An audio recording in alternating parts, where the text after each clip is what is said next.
अस्सलाम वालेकुम। प्रोग्राम किसान के नाम के साथ मैं हूं बिन्यामीन शौकत। यह हकीकत है कि फल और सब्जियां अच्छी सेहत के लिए इंतहाई ज़रूरी है, इसलिए हमें अपनी रोज़मर्रा खुराक में इन्हें ज़रूर शामिल करना चाहिए।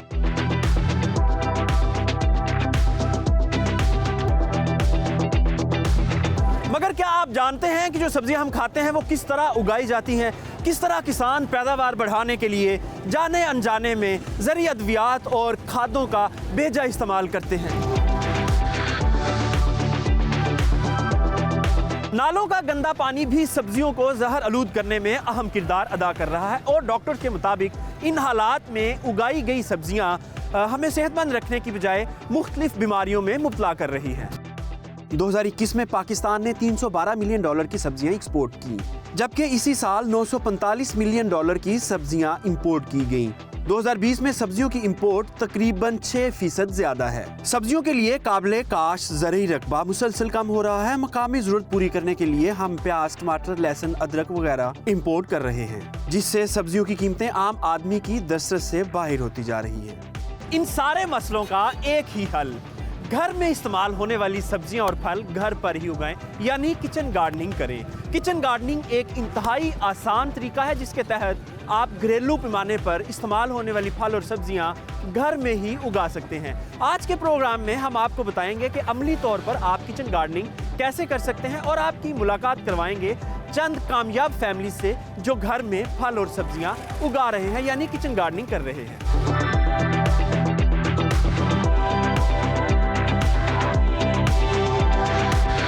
किचन गार्डनिंग का तस्वर विक्ट्री गार्डन से लिया गया, यानी दूसरी जंग अजीम के बाद जब अमेरिका और यूरोप गजाई किल्लत का शिकार हुए, मार्केट में दस्तयाब ग़िज़ा नाकाफी हो गई, तो लोगों ने विक्ट्री गार्डन्स को फॉलो करते हुए घरेलू सतह पर सब्जियों की काश्त शुरू की। 70 की दहाई में जब क्यूबा अमेरिकी पाबंदियों का शिकार हुआ, तो अवाम ने घरेलू सतह पर सब्जियां उगाकर इस बहरान का मुकाबला किया। आज पाकिस्तान भी ग़िज़ाई किल्लत का शिकार है। हम पाकिस्तानी भी अगर किचन गार्डनिंग को अपनाएं तो इस किल्लत पर काबू पाया जा सकता है।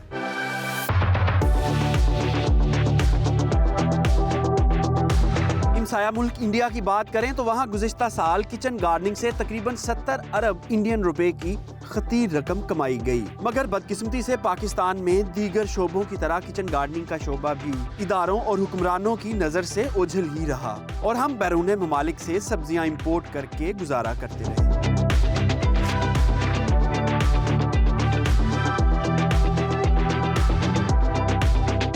किचन गार्डनिंग कैसे की जाए ये जानने के लिए हम इस वक्त लाहौर के एक पोश एरिया में मारिया उबैद के साथ मौजूद हैं। उनसे पूछते हैं कि उन्होंने ये सब कैसे किया। अस्सलाम वालेकुम मारिया, ये बताइए, आपने अपनी छत को सरसब्ज कर रखा है, मुख्तलिफ सब्जियां उगाई हुई हैं, तो ये आपने कैसे किया सब? वालेकुम सलाम। बेसिकली ये मेरे पेरेंट्स को, मेरी फैमिली को बहुत शौक़ था। बचपन से मैं ये चीज़ें देखती आई, फिर मेरे अंदर ये शौक़ आया कि क्यों ना सब्जियों को घर में उगाया जाए। अच्छा बताएं कि आपने यहाँ क्या क्या ग्रो कर रखा है? इधर मैंने बहुत सी डिफरेंट वेजिटेबल, सलाद के पत्ते, शिमला मिर्च, आलू, प्याज और धनिया, पुदीना, ये मूली भी नजर आ रही है, ये टमाटर भी हैं। जी जी, सीजनल जितनी भी वेजिटेबल्स हैं वो यहाँ मैंने ग्रो की हुई हैं। पहले आपने छोटे बैग्स में किया हुआ था और गमलों में किया हुआ था, अब आपने परमानेंट स्ट्रक्चर बना लिया, इसकी क्या वजह है? गमलों में और उसमें सस्ता नहीं था काम बैग्स में? वो सस्ता था, लेकिन ये था कि एट द एंड जब ईयर होता था ख़त्म, तो उसमें फिर मुझे वो मेरी फर्टाइल सोल जो थी वो वेस्ट हो जाती थी और वो बैग वगैरह जो थे वो वेस्ट करना पड़ते थे। लेकिन यह परमानेंट स्ट्रक्चर है, इसमें यह है कि जो मेरी फर्टाइल सोइल है वो सेव रहती है। नेक्स्ट ईयर जो है फिर उसी को मैं यूज़ करती हूँ और फिर जो भी अपकमिंग सीजन होता है मैं उसके सीड्स ला के उसको ग्रो कर लेती हूँ और प्रॉपर फिर मुझे वेजिटेबल्स जो है वो अवेलेबल होती हैं। अच्छा ये बताएं कि आपका जो इस सेटअप के ऊपर टोटल कितनी कॉस्ट आई है?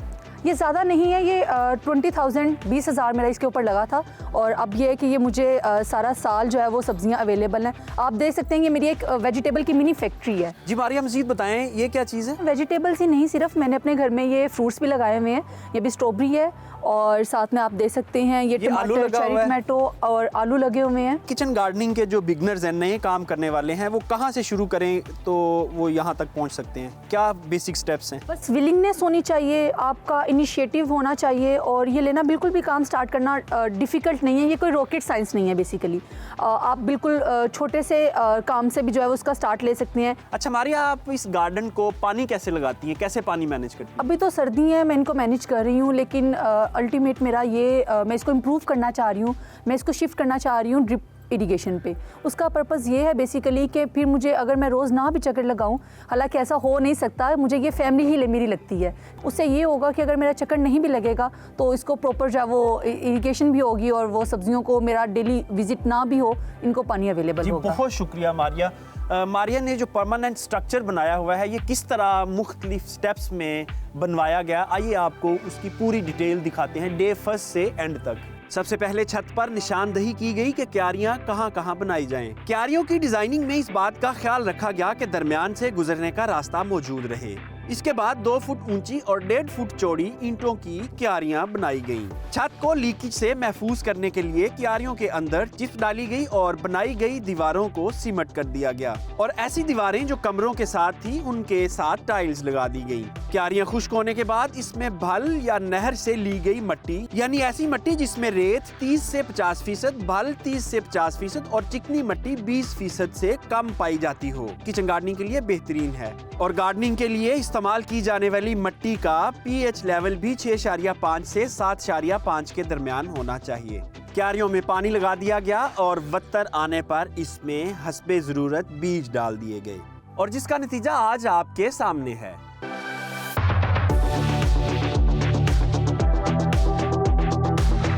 जैसे जैसे इंसान तरक्की कर रहा है, नेचर से दूर होता जा रहा है। यही वजह है कि मुख्तलिफ ज़हनी उलझनों और बीमारियों का शिकार हो रहा है। किचन गार्डनिंग इन मसाइल का हल कैसे कर सकती है? इस वक्त माहिर नफ्सियात ज़रीन आतिफ साहिबा के साथ हम मौजूद हैं। उनसे पूछते हैं कि किचन गार्डनिंग इन मसाइल का कैसे हल निकाल सकती है। अस्सलाम वालेकुम। वालेकुम अस्सलाम। जी फरमाइएगा, जो नेचर है ये किस तरह इंसान को ज़हनी तौर पर सेहतमंद रखती है? देखें, गार्डनिंग जो है, गार्डनिंग और ग्रीनरी जो है वो हमेशा से इंसान के मूड पे अच्छा असर डालती है। जैसे कि हम कहते हैं कि अगर हम गार्डनिंग कर रहे हैं तो हम उसे कहते हैं, साइकोलॉजी की ज़बान में हम कहते हैं माइंडफुलनेस, यानी कि लम्हे में हम प्रेजेंट होते हैं। मैम, कौन कौन सी ऐसी बीमारियां हैं जो किचन गार्डनिंग से दूर हो सकती हैं? इंटरेस्टिंग बात यह है कि आजकल लोग अपने आप को बड़ी जल्दी एक टर्म दे देते हैं कि जी हमें ये महसूस हो रहा है, हमें बड़ा डिप्रेशन हो रहा है। तो मैं थोड़ा सा बता देती हूँ, वो जो आपके अंदर एक बेचैनी,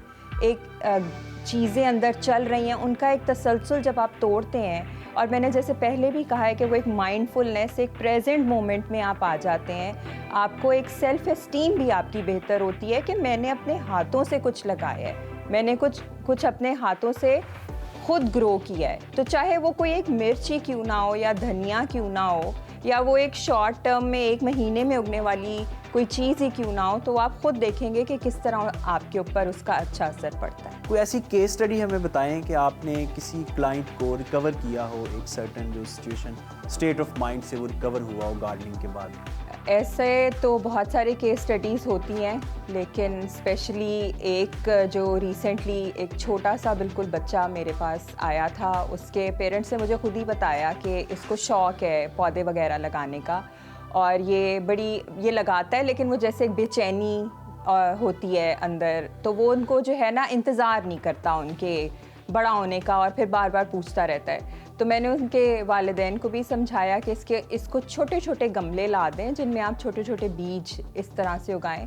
तो ये एक दिन वो इस पौधा मेरे लिए बना के लाया, तो वीकेंड था, उसमें वो पौधे उगाए। तो ये देखें, ये उसने मेरे लिए इस पिछले वीकेंड पे वो ये पौधा लेके आया था, और मैंने उससे काफ़ी पूछा, मैंने कहा आपने ये कैसे लगाया है सारा, तो मैंने उसको वीकेंड पे ये दोबारा दे दिया वापस। मैंने कहा जाओ इसका 2 दिन और ध्यान रखना और फिर वापस लेके आना। अब वो 2 दिन हो गए, वो मुझसे लगातार ये पूछ रहा है कि आपने इसका ध्यान रखा है, आपने इसको पानी दिया है। तो मेरे लिए बहुत बड़ी सेंस ऑफ अचीवमेंट है, क्योंकि मुझे ख़ुद भी बड़ा शौक़ है पौधे लगाने का, और मुझे ज़्यादा ये होता है कि फल वाले दरख्त हों, क्योंकि ज़रा आपको जब आप फ्रूट देखते हैं उसके ऊपर, इवन फूल भी जब उसके ऊपर उगता है, तो आपको बहुत खुशी महसूस होती है। तो ये कि छोटी छोटी ज़िंदगी की खुशियाँ हैं जिनको हम इस तरह से इंजॉय कर सकते हैं। शुक्रिया मैम जी, आपने बड़ी अच्छी बातें की। हम उम्मीद करते हैं कि हमारे देखने वाले भी किचन गार्डनिंग का आगाज़ करके छोटी छोटी उलझनों से निकलकर सेहतमंद ज़िंदगी गुजार सकते हैं।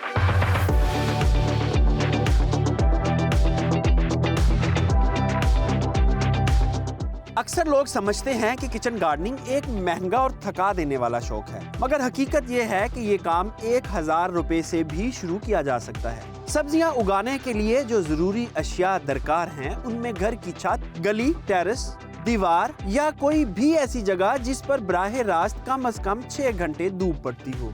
इसके अलावा ऐसा पानी जो पीने के काबिल हो, नहर की मिट्टी और अच्छा बीज, बस यही अशिया दरकार होती हैं किचन गार्डनिंग के लिए।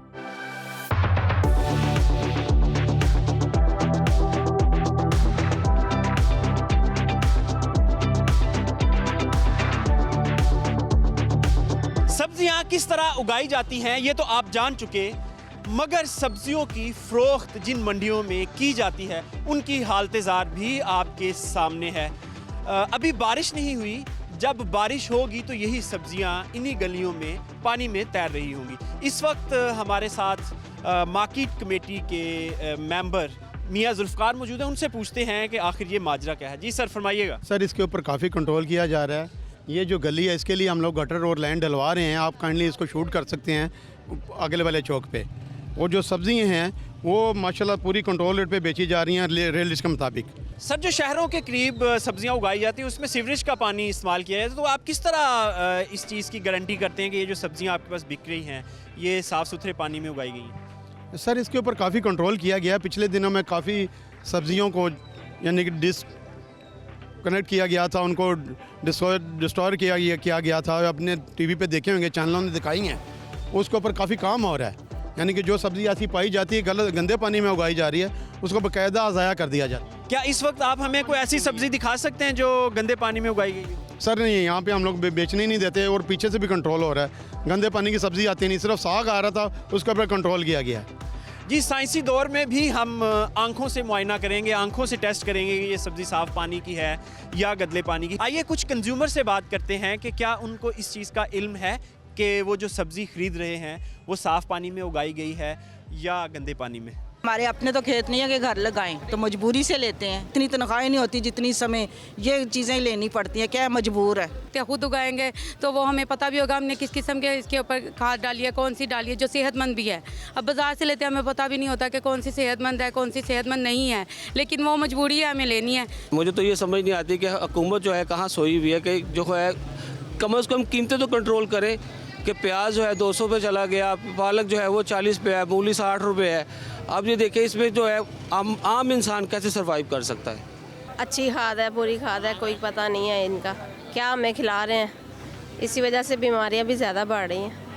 पाकिस्तान भर में नाले के गंदे पानी से भी सब्जियां उगाई जा रही हैं। इस वक्त हम मिस जवेरिया नज़ीर के पास मौजूद हैं, पंजाब फूड अथॉरिटी में। उनसे पूछते हैं कि इस तरह की सब्जियां सेहत के लिए कितनी नुकसानदेह होती हैं। जी मिस इस्लामी, बताइएगा कि जो सब्जियां हम गंदे पानी में उगाते हैं जो हमारे किसान, तो वो सेहत के लिए कितनी नुकसानदेह? बिल्कुल, आजकल जैसे अगर इस एनवायरनमेंट की बात की जाए, जितनी पोल्यूशन है, या अब के एरा की बात की जाए, मोस्टली लोग जो हैं वो अनहाइजीनिक फूड कंज्यूम करें। हमें पता ही नहीं है कि जो सब्ज़ी या जो फ्रूट्स हम खा रहे हैं, हम कंज्यूम करें, वो एक्चुअली ग्रो किस एनवायरनमेंट में किया जा रहा है, उसको फर्टिलाइजर्स कौन से दिए जा रहे हैं, आइदर वो नीट है, क्लीन है, उनकी हाइजीनिक कंडीशंस मेंटेन की जानी कि नहीं की जानी।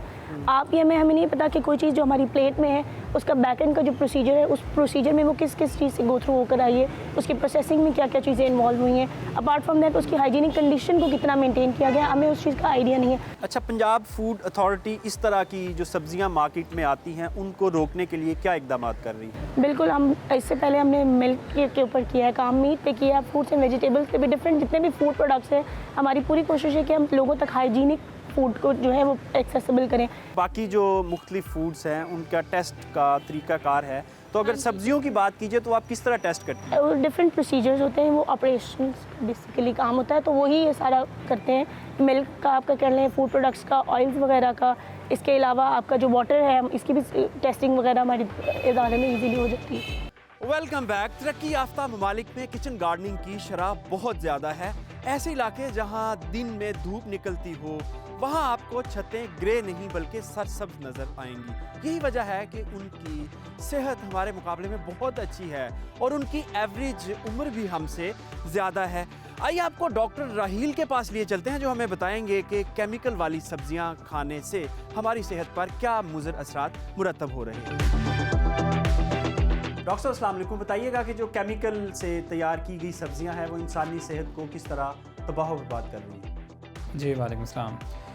सर जो हमारी वेजिटेबल्स हैं, वेजिटेबल्स के ऊपर जो पॉइजनस स्प्रे है जिसमें उनकी आजकल जो है फर्टिलाइज़र्स हैं, पेस्टिसाइड्स हैं, डिफरेंट केमिकल्स हैं जो स्प्रे की जाती है उनकी ग्रोथ को इन्हेंस करने के लिए, उनकी प्रोडक्शन को इन्हेंस करने के लिए। डेफिनेटली उनका एक ये बेनिफिट ज़रूर है कि उससे उसकी तादाद को हम ज़्यादा कर सकते हैं, उसकी ग्रोथ को हम स्पीडी कर सकते हैं, लेकिन ऑन द अदर एस्पेक्ट जो उसका नेगेटिव इम्पैक्ट है ऑन ह्यूमन हेल्थ वो बहुत ज़्यादा एबनॉक्शियस है। सबसे पहले डिस्पेप्सिया, जिस तरह के पेशेंट जब आता है आपके पास वो ये कहता है कि डॉक्टर साहब मुझे बहुत ज़्यादा जलन हो रही है, ठीक है, जब मैं कोई चीज़ खाता हूँ तो मुझे बहुत ज़्यादा जलन होती है, उसे कहते हैं डिस्पेप्सिया। एपिगैस्ट्रिक पेन, जहाँ पर हमारी चेस्ट रीजन ख़त्म होती है और हमारा एब्डोमेन स्टार्ट होता है, सेंटर के अंदर एक feeling of heaviness, feeling of अनकम्फर्टेबिलिटी होता है, उसको हम कहते हैं एपिगैस्ट्रिक पेन। फिर पेप्टिक अल्सर है, ठीक है, और पेप्टिक अल्सर के साथ जो एच पाइलोरी है उसके साथ एसोसिएटेड है। फिर it can cause to and moves on towards most lethal disease ना। वाहिद तरीक़ेकार सिर्फ़ और सिर्फ ऑर्गेनिक फूड है जिसके थ्रू हम सारे के सारे प्रॉब्लम्स को अवॉइड कर सकते हैं और इसकी तरफ से हम जो है वो आ सकते हैं एक सेहतमंद ज़िंदगी की तरफ। जी बहुत शुक्रिया डॉक्टर साहब आपके वक्त का। जापानियों की औसत उम्र और बच्चों का कद बढ़ रहा है, जबकि पाकिस्तान में उम्र भी कम हो रही है और बच्चों का कद भी कम होता जा रहा है। जापानियों की दराज उम्री और अच्छी सेहत का राज अच्छी खुराक में पोशीदा है। जापानी जहां मुनफरिद तरीके से किचन गार्डनिंग करते हैं, वही घरेलू पैमाने पर मछली भी पालते हैं। किचन का वेस्ट पाइप एक टैंक में डाल दिया जाता है और किचन के वेस्ट से ही मछली पल रही होती है। यही वजह है कि जापान आज दुनिया भर में सेहतमंद कौम के तौर पर पहचाना जाता है। घर की छत पर तो आप घरेलू जरूरत की सब्जियां ही उगा सकते हैं, मगर पाकिस्तान में कुछ लोग ऐसे भी हैं जिन्होंने किचन गार्डनिंग के जरिए ऑर्गेनिक सब्जियां उगाई और उनको अपना वसीला रोजगार ही बना लिया।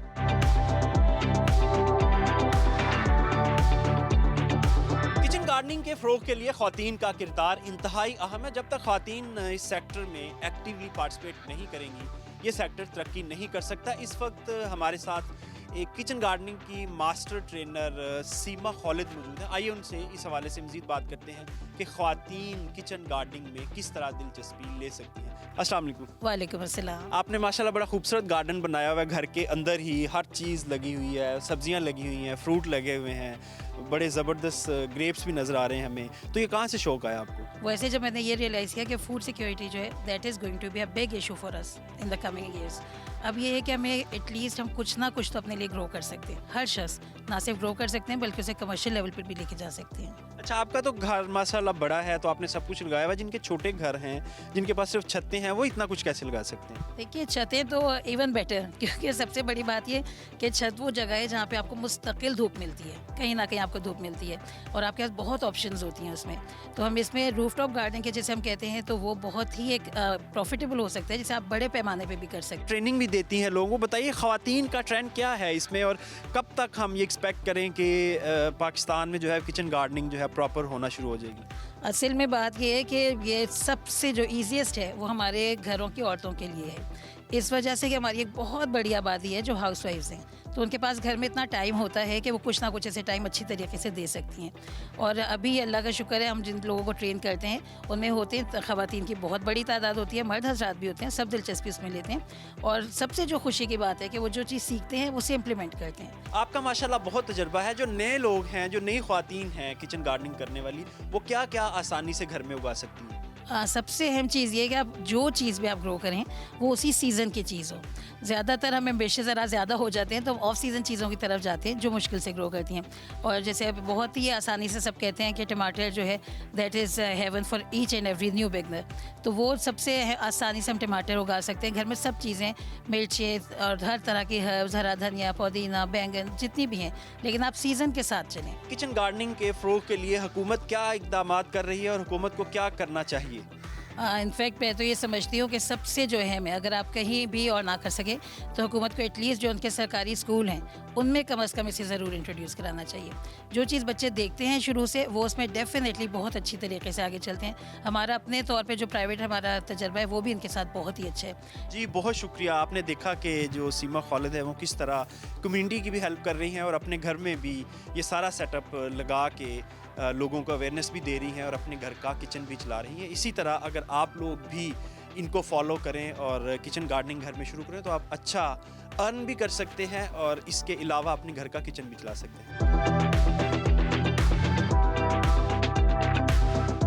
अगर आप भी किचन गार्डनिंग करना चाह रहे हैं तो यकीनन आप सोच रहे होंगे कि इसका सामान कहां से खरीदा जा सकता है। तो आपको बताया देते हैं कि पाकिस्तान भर की जो सब्जी मंडियां हैं और ज़री शॉप्स हैं वहां से किचन गार्डनिंग का तमाम तर सामान मिल जाता है। इस वक्त हम एक ज़री शॉप में मौजूद हैं और हमारे साथ अरशद वसीम साहब हैं। उनसे पूछते हैं कि किचन गार्डनिंग के बारे में जो लाहौर के लोग हैं वो कितने अवेयर हैं। जी अरशद साहब बताइएगा, लाहौर में कितने लोग अवेयर हैं किचन गार्डनिंग के बारे में? लाहौर में तकरीबन 4 से 5% लोग किचन गार्डनिंग करते हैं और इसके ऊपर गवर्नमेंट को तवज्जो देने की ज़रूरत है। अच्छा, ये 5 मरले के सेटअप पे कितनी कॉस्ट आएगी? 5 मरले के सेटअप पे 10 से 15,000 रुपये आ जाएगा बस। इसमें आप गमलों का इस्तेमाल कर सकते हैं, वो महंगे हैं। क्यारियाँ हैं वो महंगी हैं। उससे सस्ता काम करना चाहते हैं ग्रो बैग है, और उससे भी सस्ता काम करना चाहते हैं तो ये थैले हैं आम रूटीन में जो बाजार से मिलते हैं उनमें भी मिट्टी डाल के आप इस्तेमाल कर सकते हैं। जीन्स की पैंट भी इसके लिए बड़ी इस्तेमाल होती है। जीन्स वो की भी पैंट होती है मजबूत होती है और टायर भी इस्तेमाल कर सकते हैं, टायरों में भी कर सकते हैं। आपकी दुकान में इस वक्त क्या क्या सामान है जो लोग खरीद सकते हैं? हमारे पास इस वक्त किचन गार्डन में टूल भी इस्तेमाल होते हैं। टूल में रंबा है 1 इंच 2 इंच, इसके अलावा बेलचा इस्तेमाल होता है, दरांती है, कटर फ्लावर है, पानी देने के लिए पौधों को शावर है। ये सारी चीज़ें किचन गार्डन में इस्तेमाल होती हैं। और बीज कौन कौन से आपके पास मौजूद है? बीज हमारे पास सीजनल के सारे होते हैं, इसमें F1 भी हैं और देसी भी हैं। जो इस काम में नए आने वाले लोग हैं वो ज़्यादा क्या गलतियां करते हैं? क्या ज़्यादा बाइंग कर लेते हैं या कम बाइंग करते हैं? क्योंकि इससे लोग मोटिवेट हो नहीं रहे, डिस्करेज हो रहे हैं। जो नए लोग आते हैं उनको पता नहीं होता कि सीड को कैसे लगाना है, क्या क्या चीज़ चाहिए। बहुत शुक्रिया अरशद साहब। अगर आप भी किचन गार्डनिंग करना चाह रहे हैं तो यकीनन आपके लिए इस तरह की जो दुकान है वो बहुत मददगार साबित हो सकती है। मैं नए जो किचन गार्डनर्स आते हैं उनको मैं ये तजवीज़ करूँगा कि शुरू में वो बहुत ज़्यादा कुछ स्टॉक इसमें इन्वेस्ट करने की ज़रूरत नहीं है। वो ये होता है आप कुछ सीड्स जो हैं वो लें मार्केट से, किसी भी आपको शॉप से, लोकल शॉप से मिल जाएंगे। तो उसको आप जो है ट्रे में बेशक ग्रो करवा लें या डायरेक्ट आप उनको ट्रांसप्लांट कर दें या गमलों वगैरह में घर में जो भी आम गमले होते हैं उनमें ग्रो करवा दें। तो इसमें कोई इतना ज़्यादा ख़र्चा नहीं आता। बिल्कुल कह लें कि 1 महीने के अंदर आपका जो है ना सारा सेटअप जो है वो कंप्लीट हो जाता है। किचन गार्डनिंग की कामयाबी के लिए ज़रूरी है कि आप वक्त पर अच्छा बीज काश्त करें। पाकिस्तान में 2 सीज़न हैं जो किचन गार्डनिंग के लिए ज़्यादा फेवरेबल होते हैं, यानी मौसम सरमा और मौसम गर्मा। मौसम सरमा की सब्जियों में गोभी, ब्रोकली, गाजर, आलू, प्याज, मूली, शलजम, मटर, पालक, मेथी, चुकंदर, सरसों, धनिया, पुदीना और लहसुन वगैरह शामिल हैं। जबकि मौसम गर्मा की सब्जियों में टमाटर, मिर्चें, बैंगन, खीरा, भिंडी, करेला, कद्दू, आलू, पुदीना वगैरह शामिल हैं। बराह रास्त बीज से काश्त की जाने वाली सब्जियों में मूली, फलियां, मटर, शलजम, पालक, चुकंदर, गाजर, आलू, भिंडी, करेले, धनिया, पुदीना, खीरा, लहसुन, कद्दू और मेथी वगैरह शामिल हैं। जबकि नर्सरी बनाकर उगाई जाने वाली सब्जियों में बैंगन, ब्रोकली, प्याज, मिर्च, टमाटर वगैरह शामिल हैं। किचन गार्डनिंग का एक सबसे बड़ा जो मकसद है वो ये होता है कि ये जो वेजिटेबल्स हैं जो हम खा रहे हैं ये ऑर्गेनिक रहे, और ये ऑर्गेनिक स्प्रे के बगैर किस तरह रह सकती हैं, खादों के बगैर किस तरह रह सकती हैं, ये जानने के लिए इस वक्त हम असिस्टेंट प्रोफेसर डॉक्टर शफीक साहब के साथ मौजूद हैं। डॉक्टर शफीक साहब की एक्सपर्टीज़ हैं किचन गार्डनिंग के ऊपर, वर्टिकल गार्डनिंग के ऊपर। बताइएगा किस तरह हम ऑर्गेनिकली किस तरह इसको ग्रो कर सकते हैं? आप जब ये सब्जियां उगाते हैं तो इसका 100% बायोमास आप इस्तेमाल नहीं करते, इसमें से वेस्टेज निकलेगी। अब अगर आपने इसको बगैर स्प्रे, बगैर केमिकल खाद के उगाया है तो वो ज़ाया होने वाला बायोमास एक एसिड है। हम उसे क्या करते हैं, हम उससे एक नामियाती खाद बनाते हैं जिसका हमने एक स्पेशल मेथड बनाया हुआ है और उसका ख़ास एक कम्बिनेशन बनाया, रेसिपी बनाई। उसके ज़रिए बनने वाली जो कंपोस्ट होती है वो सब्जियों को उगाने के लिए, एक तो ये मिट्टी की निस्बत चौथा हिस्सा उसका वज़न होता है, लेकिन न्यूट्रिएंट इसकी निस्बत समझ लें 4 गुना ज़्यादा होता है। यानी मिट्टी की जगह वो स्पेशल कंपोस्ट यूज़ करेंगे। उससे एक दफ़ा डालने से 1 साल से ज़्यादा दौरानिए तक आपको कोई उसमें फर्टिलाइज़र डालने की ज़रूरत नहीं है और आप समर और विंटर की क्रॉप्स अनइंटरप्टेड ले सकते हैं। आपने स्पेशल कंपोस्ट डिज़ाइन किया है तो वो लोग कैसे, कहाँ से लेंगे, और कॉस्टली भी होगा? उसके 2 एंगल हैं। एक जो हम खुद अपनी जगह पैदा कर रहे हैं, कॉस्टली वो नहीं है क्योंकि उसकी जो इनपुट कॉस्ट है उसमें जो मटेरियल है वो वेस्ट है, नंबर 1। नंबर 2 ये है कि वो टोटली इंडिजिनस अप्रोच है, उसमें कोई ऐसा रॉ मटेरियल नहीं है जो महंगा हो। वेस्ट है तो इस वजह से उसकी कीमत मैं ये कह सकता हूँ अगर केमिकल फर्टिलाइज़र के लिहाज से आप बात करेंगे तो वो नेग्लिजिबल प्राइस पे होगा। दूसरा इसका हल है कि हम ये लोग जो घरों में किचन गार्डनिंग करते हैं, इससे बचने वाला जो बाकी बायोमास होता है उसे वो ज़ाया ना करें। उसके लिए हम एक ख़ास कंपोस्टिंग बिन बना चुके हैं जिसमें हम वो मटेरियल जब डालते हैं, यानी गोभी का फूल तोड़ लिया और बाकी जो बचा पौधा पूरा वो उस ड्रम में फेंक दिया, और उसके ज़रिए क्या होगा कि आपका वहीं पे आइंदा आने वाले सीज़न तक कुछ महीनों में अपनी खाद तैयार हो जाएगी। ये तो खादों की बात होगी, जो न्यूट्रिशन है इसकी ये हम मेंटेन कर सकते हैं ऑर्गेनिक तरीके से। दूसरा ये बताएं कि इनको अक्सर बीमारियां लगती हैं, इसमें जो सुंडियों का अटैक होता है, इसके अलावा प्रॉब्लम्स आते हैं सब्जियों में, तो वो हम स्प्रे किए बगैर कैसे हल कर सकते हैं? इसके लिए हम मुख्तलिफ़ किस्म के जो ऐसे पौधे हैं जिनमें ख़ास किस्म के मरकबात होते हैं उन्हें एल्कलॉइड कंपाउंड्स कहते हैं, जैसे नीम है, जैसे किसी हद तक रेड चिली है। ऐसे हमने 3-4 पौधों का एक्सट्रैक्ट मिला के एक कम्बिनेशन बनाया हुआ है जिसको जब आप एक सर्टन पौधे पे, जिस पे अभी आपका पहला तो इसमें काम है कि आप पौधे की मॉनिटरिंग रखें। जो ही पहली दफ़ा कोई सुंडी या कोई कीड़ा नमूदार होता है वहाँ पे उसका स्प्रे करें, और अगर हो सके तो उस ख़ास पौधे के उस हिस्से या उस पौधे को वहाँ से तल्फ कर दें ताकि आपका ऑर्गेनिक जो वेजिटेबल प्रोडक्शन सिस्टम है उसमें इन्फेस्टेशन ज़्यादा फैले ना। आम जो घरेलू पैमाने पर सब्ज़ी उगाने वाला बंदा है वो ये सारी चीज़ें नहीं कर सकता, वो ये मैनेज कैसे करेगा इनकी बीमारियां और कीड़ों का अटैक? मेरे ख्याल में सबसे पहले उसे ये जो मिट्टी या कंपोस्ट लेता है वो डिज़ीज़ फ्री होना चाहिए। दूसरा उसके पास आने वाले बीज जो हैं वो हेल्दी होने चाहिए।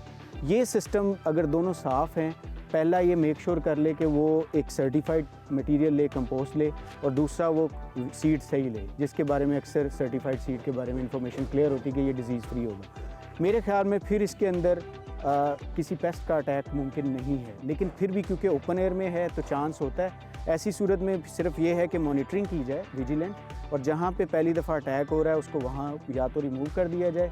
नेक्स्ट ये है कि अगर वो नेग्लिजेंस हो गई है तो वहाँ पे आप ऑर्गेनिक स्प्रे, इसका सिंपल रेसिपी है वो घर पे खुद भी तैयार कर सकते हैं क्योंकि आम ये पत्ते और ये सारी चीज़ें नीम वगैरह के ये आम अवेलेबल हैं। इंडिया की अगर बात की जाए और जापान की बात की जाए, ये जो कंट्रीज़ हैं यहाँ बहुत ज़्यादा किचन गार्डनिंग हो रही है, तो पाकिस्तान में अभी तक क्यों नहीं परवान चढ़ सकी?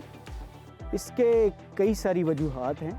मेरे ख्याल में एक सबसे अहम चीज़ है कि अगर जो कंज्यूमर है उसे जब ये सेंस आएगी कि वो क्या खा रहा है, क्या उसके लिए ये जो सब्ज़ी खाई जा रही है वो महफूज है, ये जब कॉन्सेप्ट आ जाएगा तो जैसे गवर्नमेंट पहले ही किचन गार्डनिंग को ले आई है यहाँ और प्रमोट कर रही है, अब अडेप्ट करना यूज़र के ऊपर है। जी बहुत शुक्रिया। उम्मीद करते हैं कि आपकी बताई हुई बातें हमारे व्यूअर्स जो हैं वो उन पर अमल करेंगे और अपने गार्डन को ऑर्गेनिक गार्डन में तब्दील करेंगे।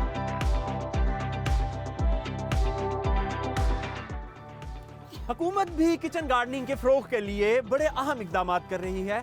किचन गार्डनर्स को ट्रेनिंग दी जा रही है और इसके साथ साथ मुफ्त बीज भी फ्राहम किए जा रहे हैं। मुख्तलिफ ब्रेक और ब्रेक के बाद आपको लिए चलेंगे हुकूमती नुमाइंदे के पास जो हमें इस प्रोजेक्ट के बारे में तफसीलन बताएंगे। स्टे विद अस।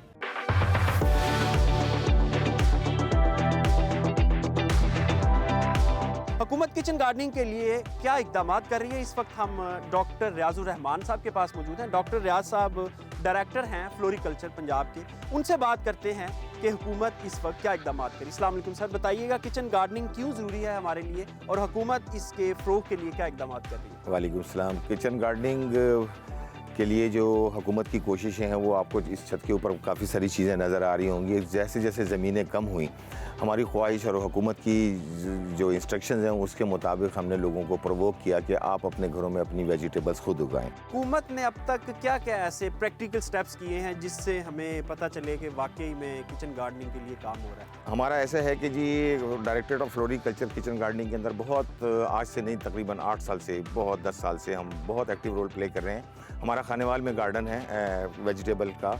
4 मुरब्बे ज़मीन के ऊपर हम वेजिटेबल सीड प्रोड्यूस करते हैं। वो तमाम का तमाम सीड हमारे पास यहाँ डायरेक्टरेट में फ्लोरिकल्चर में यहाँ आ जाता है। उसकी हम सीड किट्स बनाते हैं और वेरी नॉमिनल प्राइसेस के ऊपर हम 7 से 8 सब्जियों के बीज जो मौसम की होती हैं उनका हम वो एक पैकेट बना के 100 रुपये और 150 रुपये के दरमियान उसकी कीमत है।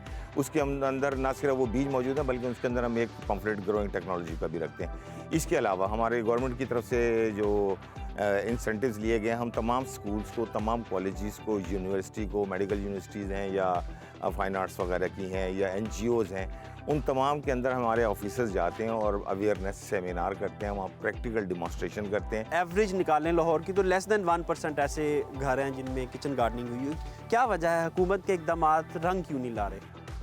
असल में यहाँ पर लाहौर के अंदर जो इस वक्त पोजीशन है, एक तो ये है कि लोगों की ओनरशिप नहीं है, लोग अपने घर नहीं हैं। यहाँ पर किराएदारी निज़ाम में 2.5 मरला 3 मरला या 4 मरले के। दूसरी बात, लोगों के जहन में अभी तक ये चीज़ क्लियर नहीं हो रही कि हम छत के ऊपर भी सब्ज़ी लगा सकते हैं। जैसे मैंने अपने इंट्रोडक्शन में कहा कि ये ज़रूरी नहीं है कि आपके पास ज़मीन ही हो, ये बड़े घर वालों के लिए ही है। इसके अंदर आप कोई भी क्रेट, कोई भी टोकरी, कोई भी टूटी हुई बाल्टी, जो आपका टूटा फूटा सामान है उसके अंदर आप, सादी सी बात है, उसमें मट्टी गोबर की खाद मिला के आप उसके अंदर बीज हमारे से ले लें और वो लगा लें आप उसके अंदर, तो वो 60 to 80 डेज़ के अंदर आपकी अपनी वेजिटेबल्स तैयार हो जाएंगी और आप अपने उसको बड़े मज़े से इंजॉय कर सकते हैं। हुकूमत के पास कोई ऐसा डेटा है जिससे हमें पता चले कि इस वक्त पंजाब भर में किचन गार्डनिंग के हवाले से क्या सिचुएशन है, क्या स्टेटस है, कितने % लोग इसको अडॉप्ट कर रहे हैं? हमारे जो हम लोगों ने जो अपना डाटा इकट्ठा किया, इस वक्त more than 45,000 kits, seed kits जो हम हैं वो सेल कर चुके हैं। इसके अलावा हमारे पास जो स्टूडेंट्स, अच्छा, वो जो सीड किट्स का उसका ये भी एक प्रॉब्लम है कि लोग कमर्शियल पर्पस के लिए उसे यूज़ से ले जाते हैं लेकिन ज़रूरी ज़मीन में उसका इस्तेमाल करते हैं क्योंकि उसकी प्राइस कम होती है कंपैरेटिवली। नहीं, वो इस तरीके से है कि हम जो घर के हवाले से हम बाकायदा उनका शनाख्ती कार्ड नंबर, उनके नाम, तमाम की तमाम चीज़ें हम नोट करते हैं और हम सिर्फ घर के घरेलू पर, और वो 5 मरले के लिए सब्ज़ी होती है, वो कमर्शियल के लिए यूज़ हो नहीं सकती। तो उसके लिए उनको कम से कम भी अगर चाहिए होंगे तो 1000 पैकेट तो चाहिए उनको, अगर कमर्शियल बेस लगानी हो तो। कमर्शियल बेस तो हम देते ही नहीं हैं, हम तो एक इंडिविजुअल जो आम जो हाउस होल्ड वाला है उसको हम वो सब्जियों के पैकेट देते हैं। आपका फ्लोरिकल्चर वाले हैं, ये कोई प्रैक्टिकल ट्रेनिंग वर्कशॉप्स करवाते हो जिसमें लाहौर के लोग आके वो सीख सकेंगे किचन गार्डनिंग कैसे करनी है? कोई ऐसा सेटअप है हमारा? जी, हमारा ट्रेनिंग सेंटर बाग़ जिना के अंदर मौजूद है, जहाँ हर 15 दिन के बाद हम ये चीज़ें रोल आउट करते हैं, लोगों को बुलाते हैं। और इसके अलावा हमारा रेगुलर फीचर है, जो स्कूल्स हैं, कॉलेजेस हैं, यूनिवर्सिटीज़ जैसे मैंने अर्ज़ की थी, उन तमाम के अंदर हमारे ऑफिसर्स, फीमेल ऑफिसर और मेल ऑफिसर दोनों जाते हैं, बाकायदा प्रैक्टिकल डिमॉन्स्ट्रेशन भी करते हैं और उनको उनकी अफादियत के बारे में भी बताते हैं। जी, बहुत शुक्रिया। हुकूमत अपने लेवल पे इकदाम तो कर रही है लेकिन इनमें तेज़ी की ज़रूरत है और इनको साइंटिफिक बुनियादों पर प्लान करके एग्जीक्यूट करने की ज़रूरत है ताकि जल्द अज जल्द किचन गार्डनिंग के कॉन्सेप्ट को प्रमोट किया जा सके। हमारा हुकूमत से ये मुतालबा है कि पहले हमको आगाही दे इस यानी कि सब्ज़ी उगाने की, और दूसरा हमारी जो मेन प्रॉब्लम है वो हमारी घरों की जगह है। हम किराए के मकानों में रहते हैं या जो उधर हमारे इलाके में मकान, खुद के मकान हैं वो भी छोटे हैं, हमारे पास जगह नहीं है।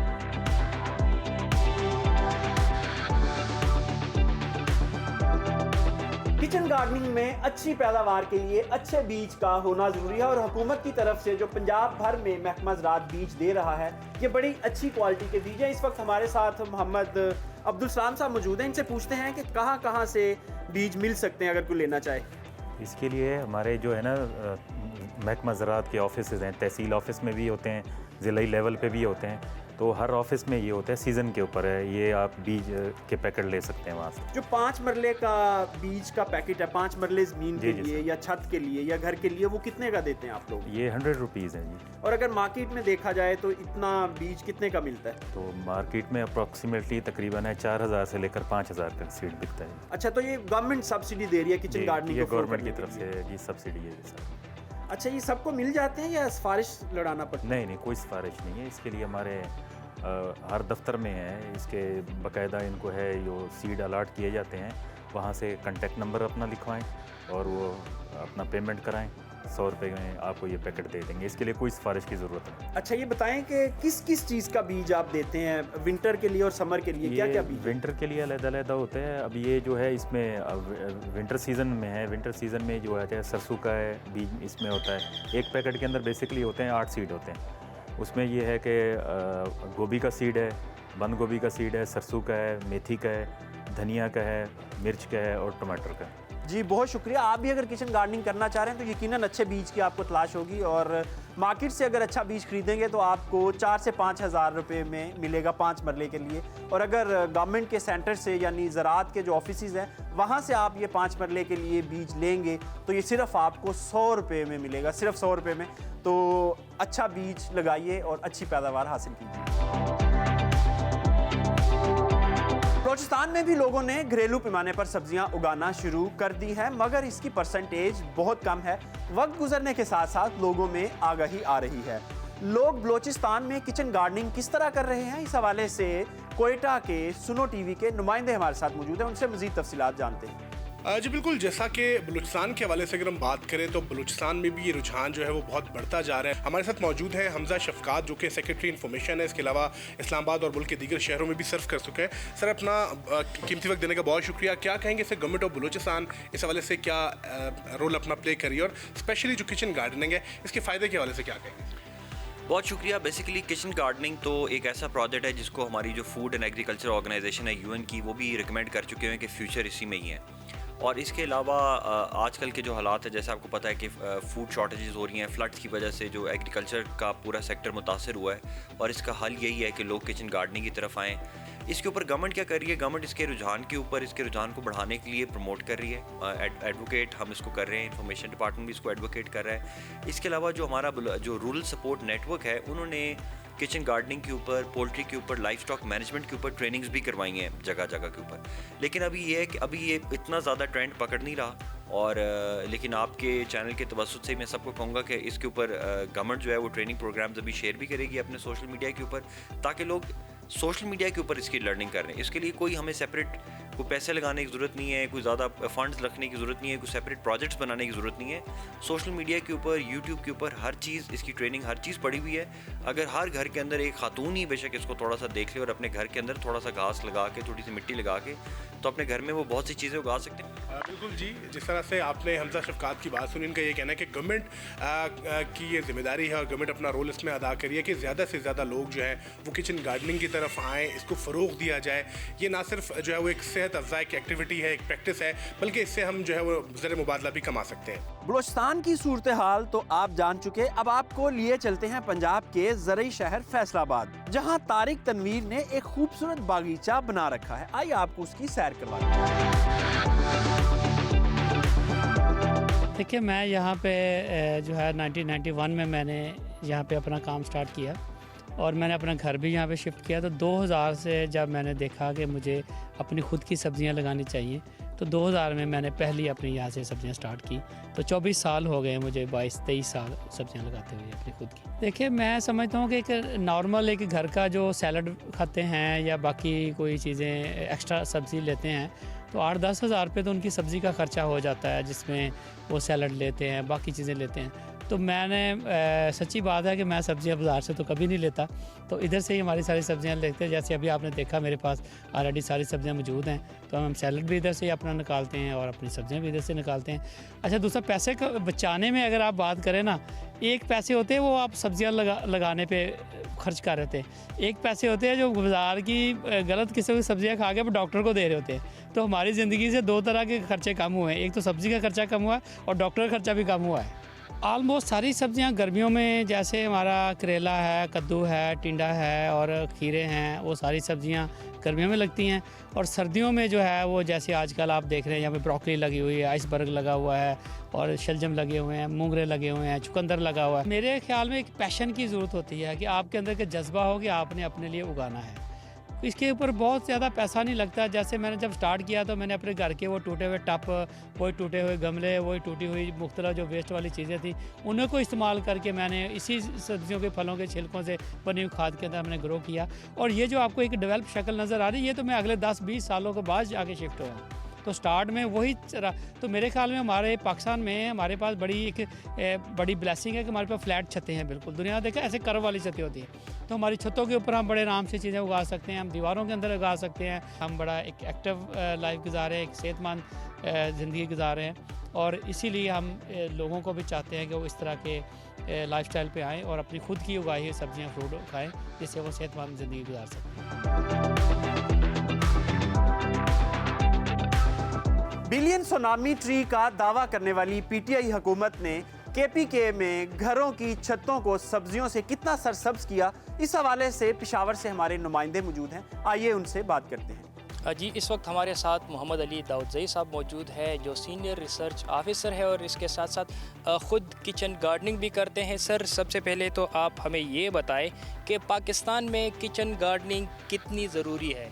किचन गार्डनिंग में सब्जियां उगा के आपका मतलब बजट कम हो सकता है सब्जियों पे पैसा लगाने के लिए। दूसरा ये कि आपको कम कीमत में पड़ सकता है, ताज़ा सब्ज़ी आपको मिल सकती है। वो जो बाहर कमर्शियल स्केल पे पेस्टिसाइड और इंसेक्टिसाइड का यूज़ होता है, तो वो उनसे फ्री या बहुत कम लेवल पे आपको सब्ज़ी मिल सकती है। हुकूमत खैबर पख्तूनख्वा ने इस फील्ड को या किचन गार्डनिंग को प्रमोट करने के लिए कोई वर्कशॉप, सेमिनार वगैरह करते हैं या नहीं? बात इस तरह है, क्योंकि मैं एक गवर्नमेंट ऑफिसर हूँ, रिसर्चर हूँ, तो जितने भी ग्रोअर्स आते हैं या फार्मर्स आते हैं, चाहे वो घरेलू पैमाने पे किचन गार्डनिंग स्केल पे हो उगाने वाले या कमर्शियल स्केल पे हो, तो हम उनको सर्विसेज प्रोवाइड करते हैं, अपनी रिसर्च के फाइंडिंग्स को उनको देते हैं। हमारे यहाँ ख़ुद भी एक मॉडल फार्म किचन गार्डन बना हुआ है। बहुत शुक्रिया। इनका कहना है कि आप अपने घर रूफटॉप या गमलों में भी किचन गार्डनिंग कर सकते हैं, जो ना सिर्फ आपको सेहतमंद खुराक देगा बल्कि इसके साथ साथ आपके खर्चे में भी कमी आएगी। रोशनियों का शहर कराची बहुत बड़ा शहर है। इतने बड़े शहर को रोज़ाना की बुनियाद पर ताज़ा सब्जियां फराहम करना इंतहाई मुश्किल काम है। यही वजह है कि अब कराची में भी किचन गार्डनिंग का बड़े स्केल पर काम शुरू हो चुका है। कराची के लोग किचन गार्डनिंग कैसे करते हैं, ये जानने के लिए सुनो टीवी कराची की नुमाइंदा नाजिश अय्याज के पास चलते हैं। बहुत बहुत शुक्रिया बिन्यामीन आपका। और मैं इस वक्त मौजूद हूँ एक बहुत ही मशहूर और मारूफ बागवान तौफीक पाशा के साथ। तौफीक पाशा साहब जो हैं वो अपने किचन गार्डन की वजह से पूरी दुनिया में जाने जाते हैं, और हम उनसे जानते हैं कि क्यों किचन गार्डन ज़रूरी है हर पाकिस्तानी के लिए। अस्सलाम वालेकुम तौफीक साहब। वालेकुम अस्सलाम जी। वालेकुम अस्सलाम। सर, मुझे ये बताएं कि वैसे तो आपका किचन गार्डन बड़ा खूबसूरत है, क्यों किचन गार्डन जो है वो ज़रूरी है? देखिए, इसके बहुत सारी वजूहत हैं। आज से 20 साल पहले जब हमने इसको लोगों को अवेयर करना शुरू किया था किचन गार्डन के बारे में, तो उस वक्त जो वजह थी वो एक डिफरेंट थी।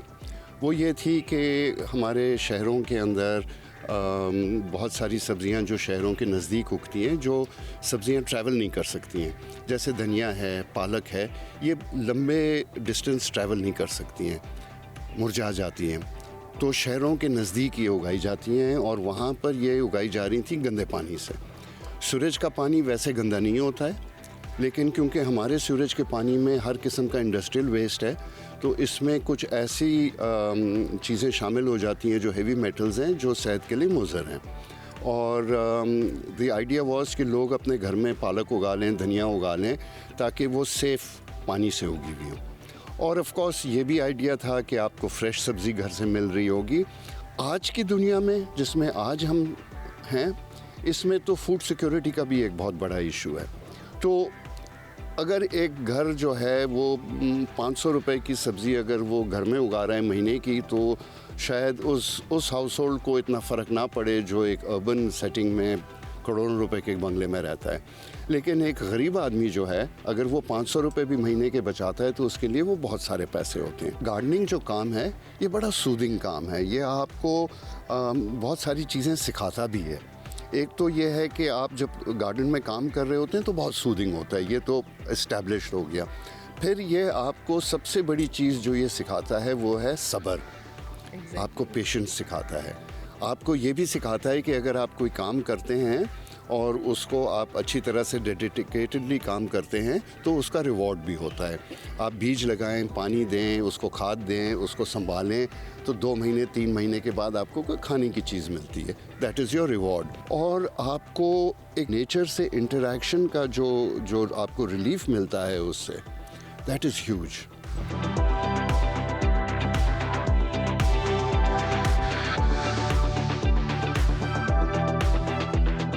हम उम्मीद करते हैं कि किचन गार्डनिंग के फ़रोग़ के लिए हमारी आज की काविश आपको पसंद आई होगी। तो आज से ही अपने घर में ताज़ा सब्जियां और फल लगाइए ताकि आपके बच्चे सेहतमंद ज़िंदगी गुजार सकें। मुख्तलिफ ब्रेक और ब्रेक के बाद ज़री हालात हाज़रा, मंडियों के भाव और मौसम की सूरत हाल। Stay with us. Welcome back. आप देख रहे थे किचन गार्डनिंग के अमली तरीके प्रोग्राम के आखिरी हिस्से में साइम रशीद साहब ने हमें ज्वाइन किया है हफ्ता भर की अहम ज़री खबरों पर तबसरे के लिए। साइम साहब फरमाइएगा कि जो पंजाब भर के खाद डीलर हैं वो एहतजाज पर हैं इस वक्त, क्या मुतालबात हैं उनके? बेंजामिन साहब, लगातार जो सोशल मीडिया पर, डिजिटल मीडिया पर, प्रिंट मीडिया पर पाकिस्तान में खादों की ब्लैक मार्केटिंग के ख़िलाफ़ जो एहतजाज किया जा रहा था, उसके बाद बिलाखिर हुकूमत को भी होश आ ही गया और पंजाब भर में छापे मारे जा रहे हैं और डीसी ऑफिस में मीटिंग्स करवा के डीलरों को पाबंद किया जा रहा है कि वो यूरिया खाद को सरकारी नरखों पर फ़रोख्त करें। जी साहब साहब, बिल्कुल ऐसे ही है।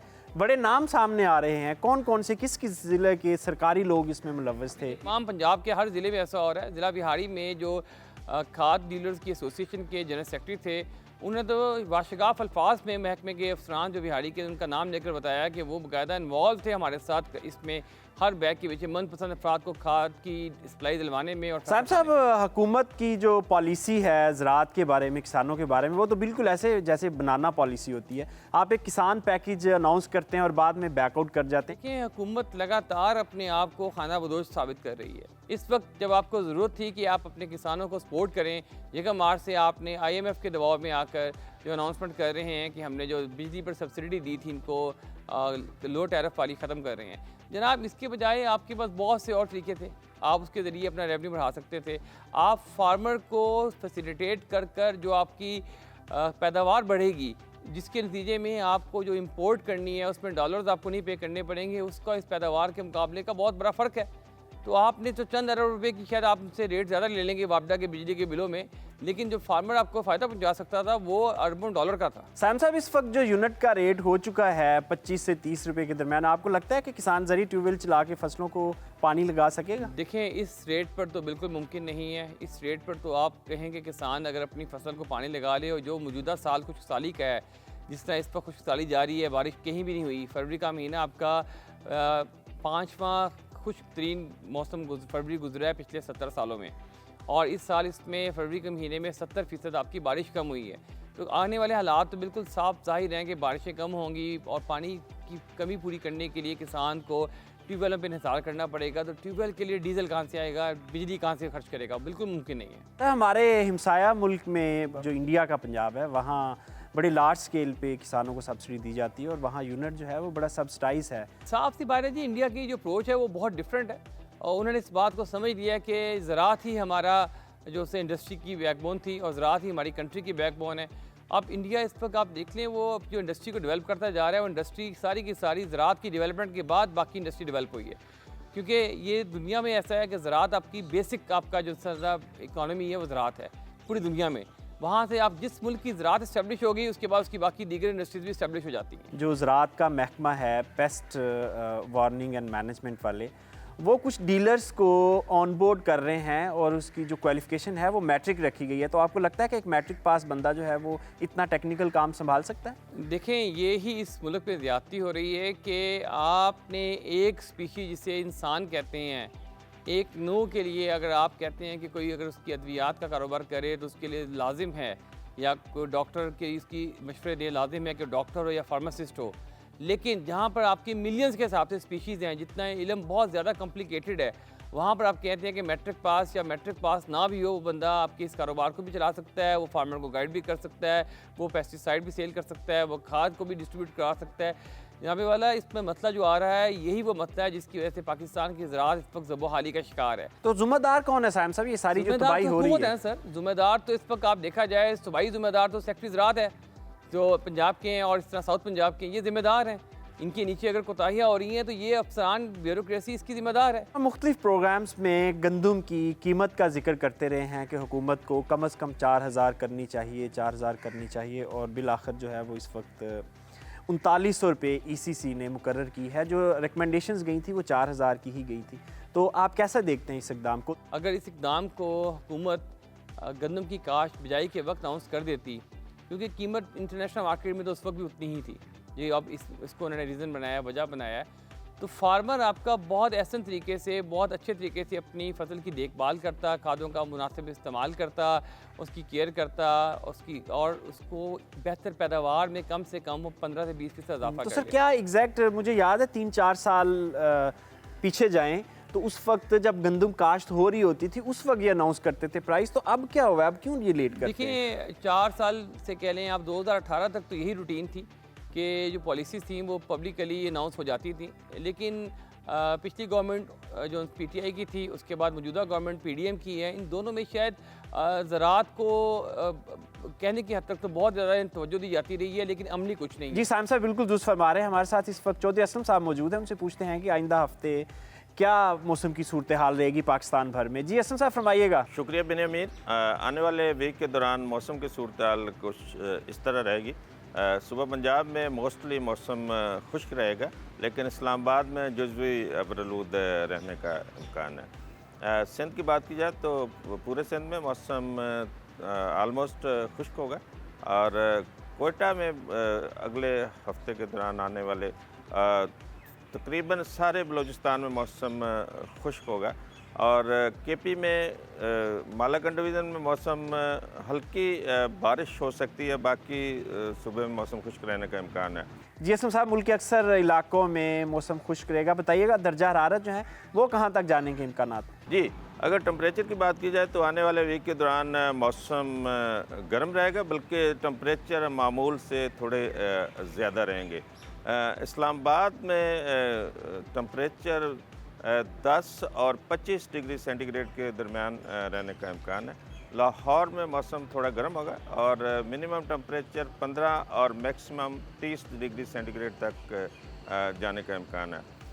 इसी तरह सिंध में उसमें टेम्परेचर और ज़्यादा होंगे। कराची में मिनिमम टेम्परेचर 20 और मैक्सिमम 35 डिग्री सेंटीग्रेड तक रहने का इम्कान है। जी बहुत शुक्रिया असलम साहब। साहब फरमाइएगा, ये जो मौसम की सूरत हाल बताई है असलम साहब ने, ये किस तरह हमारी ज़राअत के लिए मुफीद साबित होगी, या किसानों को कोई एहतियाती तदाबीर करने की ज़रूरत है? देखिए ये कुछ साली का मौसम है, और इसमें पिछले हफ्ते कहीं कहीं पे हल्की बारिश हुई है, जिसका गंदम की फसल को तो बहुत फ़ायदा हुआ है। स्पेशली बरानी इलाकों में जहाँ पानी का इंतज़ाम नहीं होता, वहाँ पर इस बारिश में आप कह सकते हैं कि उनको एक अच्छा रिलीफ मिलेगा, उनकी पैदावार में इजाफा होगा। लेकिन ओवरऑल देखें तो पूरे मजमूई तौर पर हमारा मौसम खुशहाली का शिकार है, और हमें इस साल बहुत बेहतर अपनी वाटर मैनेजमेंट करनी होगी। फार्मर्स कोशिश करें कि अपनी क्रॉप्स को फोलियर अरेंजमेंट के ज़रिए फर्टिलाइज़र देते रहें। उसमें एक तो उनकी जिनकी मिकदार कम लगेगी, दूसरा उनकी फसल जो सी है उसको मुनासिब रिलीफ मिलता रहेगा। जी बिल्कुल, पिछले प्रोग्राम में पूरी तफसील के साथ हमने बताया था कि किसान जो हैं वो किस तरह फॉलियर स्प्रे कर सकते हैं अपनी गंदम को, और गर्मी के असरात से बचा सकते हैं। इसके साथ ही आज के प्रोग्राम का वक्त ख़त्म होता है। इजाज़त दीजिए, खुदा हाफिज़।